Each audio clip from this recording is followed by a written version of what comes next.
Laisser la réalité se révéler et s'exprimer, Et s'épanouir. Les choses seraient simples. Or, c'est les appareils qui créent le problème. C'est-à-dire que quand Kais Saïd, quand on le voit, déjà nous, en tant qu'Algériens, on est un petit peu révulsés. J'imagine que pour les Tunisiens, c'est un peu pire. Oui, c'est plus épidermique. C'est à peu près nos réactions face à M. Louali Tebboune. Le Wali, vous avez dit. Oui, j'ai dit le Wali. Pour vous, il reste un Wali. C'est plus un comportement il de Wali. Il a été aussi chef de derrière, pourquoi vous ne... Non, disons que c'est un Wali.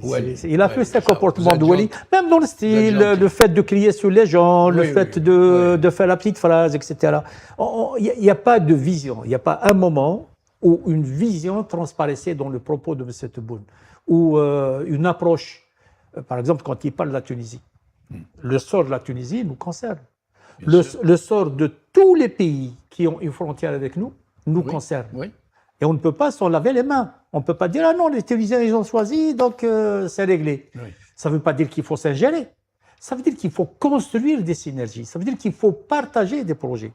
Par exemple, l'intégration démocratique nord-africaine devrait être un projet qui rassemble tout le monde. Pourquoi? Parce que nous avons les mêmes problématiques. Nous avons les mêmes problématiques de transition. Nous avons des États hérités de la colonisation, des États autoritaires, des États rentiers, et nous comprenons très bien de plus en plus le lien qu'il y a entre la question démocratique, la question des droits, la question des libertés et le développement économique. Le lien est intrinsèque. Hassan peut-être pourra mieux en parler que moi. Et le sort de nos pays dépend de ça. Or, à quoi on assiste? On assiste à un genre d'autarcie. D'abord,